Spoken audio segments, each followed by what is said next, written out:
नमस्कार। चलिए आज एक कहानी सुनते हैं, एक ऐसे परिवार की जिनका घर बिल्कुल हमारे आपके घरों की तरह धीरे धीरे बदल रहा था। और वजह थी उनके हाथों में चमकती हुई स्क्रीन्स।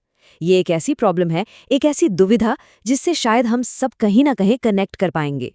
तो सवाल यही उठता है जो हम सबसे जुड़ा है कि ये जो डिवाइस हमारे हाथों में हमेशा रहते हैं, इनकी असली कीमत क्या है।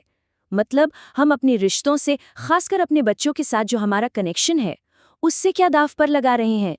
इसी सवाल का जवाब ढूंढने के लिए चलिए एक बिल्कुल मॉडर्न फैमिली की स्टोरी देखते हैं। एक ऐसी फैमिली जो शायद आपके पड़ोस में ही रहती हो, ताकि हम इस कॉम्प्लिकेटेड से इश्यू को थोड़ा और करीब से समझ सकें। तो मिलते हैं अपनी कहानी के कैरेक्टर्स से, रमेश, उनकी वाइफ गीता और उनकी दो बेटियां राधा और सीता। अब पहली नज़र में देखें तो ये एक बिल्कुल परफेक्ट हैप्पी फैमिली लगती है, जैसे आजकल होती हैं। लेकिन असल कहानी शुरू होती है डिनर के बाद। जैसे ही प्लेटें हटती हैं, अचानक से रमेश और गीता दोनों अपने अपने फोन की दुनिया में गुम हो जाते हैं। और बच्चे, राधा और सीता, बिल्कुल अकेले। उनके और उनके पेरेंट्स के बीच जैसे एक अनजान सी डिजिटल दीवार खड़ी हो जाती है। और ये आदत जो इतनी छोटी सी, इतनी नॉर्मल सी लगती है, पता है, धीरे धीरे इसका असर पूरे घर पर पड़ने लगता है। पेरेंट्स के फोन की लत का सबसे पहला और सबसे साफ असर दिखता है उनकी बेटियों की पढ़ाई पर। और ये सुनिए, ये शब्द सीधे एक बच्चे के दिल से निकले हैं। जब उनकी दादी उनसे पूछती हैं तो उनकी सारी फ्रस्ट्रेशन, सारी निराशा बाहर आ जाती है। वो कहती हैं कि उनके माँ बाप तो हमेशा फ़ोन में ही लगे रहते हैं, उनके होमवर्क में हेल्प करने वाला कोई है ही नहीं। इससे साफ पिक्चर और क्या हो सकती है, ज़रा सोचिए। एक तरफ पेरेंट्स का पूरा फोकस एक स्क्रीन पर है, और दूसरी तरफ बच्चों को क्या चाहिए? कनेक्शन, हेल्प, सहारा, और ये ज़रूरत पूरी नहीं हो रही है। अब घर में आते हैं दादा दादी। वो उस जनरेशन से हैं जहां हर पल ये डिजिटल डिस्ट्रैक्शन नहीं था, राइट? तो वो इस प्रॉब्लम को फौरन पहचान लेते हैं। उनकी नज़र सीधे इस बात पर जाती है कि लड़कियों की पढ़ाई को कितना निग्लेक्ट किया जा रहा है। और फिर कहानी में एक ऐसा मोमेंट आता है जो सच में दिल तोड़ देता है। छोटी सी सीता अपने पापा को स्कूल की किसी प्रॉब्लम के बारे में बताने की कोशिश करती है, कुछ शेयर करना चाहती है। लेकिन रमेश अपने फोन में इतने डूबे हुए हैं कि उन तक बेटी की आवाज पहुंचती ही नहीं, अनसुना कर देते हैं।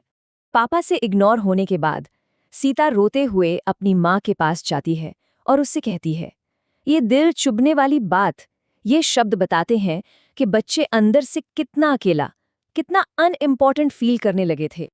बस अपनी पोती को इस तरह रोते हुए देखना दादाजी के लिए आखिरी स्ट्रॉ था। उनके सब्र का बांध टूट गया। उन्होंने डिसाइड किया कि अब टाइम आ गया है रमेश और गीता को आईना दिखाने का। दादाजी गुस्से में रमेश को बुलाते हैं और उनके पहले शब्द सीधा इस फोन की लत पर एक तीखा वार होते हैं। उनकी आवाज में निराशा भी है और दबा हुआ गुस्सा भी। और इसके बाद शुरू होती है चुभने वाले सवालों की एक बारिश। ऐसे सवाल जो रमेश और गीता को उनकी हर गलती का एहसास करा देते हैं। हर सवाल उनकी लापरवाही की एक नई लेयर को सामने ला रहा था। दादाजी की बातें बिल्कुल तीर की तरह उनके दिल में जाकर लगती हैं। उस रात रमेश और गीता सो नहीं पाते। उन्हें एक दर्द भरा एहसास होता है कि उन्होंने अनजाने में ही अपने बच्चों से कितनी बड़ी दूरी बना ली है। और यही है स्टोरी का टर्निंग पॉइंट, क्योंकि गलती का एहसास होने पर ये फैमिली सिर्फ पछतावे में डूबी नहीं रहती, बल्कि एक्टिव होकर अपनी आदतों को बदलने का फैसला करती है। यहाँ से शुरू होता है उनका प्रॉब्लम से सल्यूशन का सफर। तो वो क्या करते हैं? कुछ सिंपल सॉलिड स्टेप्स लेते हैं। पहला, शाम का टाइम अब सिर्फ फैमिली टाइम होगा। दूसरा, बच्चों की पढ़ाई में, उनके होमवर्क में उनकी हेल्प करेंगे। और तीसरा, सबसे इम्पोर्टेंट, फोन तभी हाथ में आएगा जब बच्चे सो जाएंगे।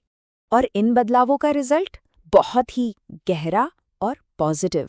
अब ये कहानी एक होपफुल एंडिंग की तरफ बढ़ रही है, और जाते जाते हम सब के लिए एक बहुत कीमती सबक छोड़ जाएगी। स्टोरी की एंडिंग जितनी सिंपल है उतनी ही खूबसूरत भी।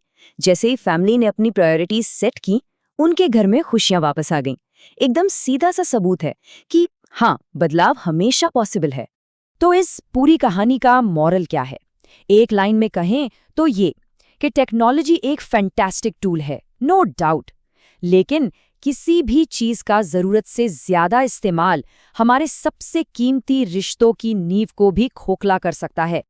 तो इस पूरी चर्चा को हम इसी एक सवाल के साथ खत्म करते हैं। एक सवाल जो हम में से हर एक को खुद से पूछना चाहिए। जब हमारे बच्चे और हमारी स्क्रीन दोनों एक साथ हमारा अटेंशन मांगते हैं, तो हमारा हाथ पहले किसकी तरफ जाता है? इस सवाल का जवाब ही शायद हमारे रिश्तों का फ्यूचर डिसाइड करता है। Thanks for watching. Please like and subscribe for more fun-filled videos.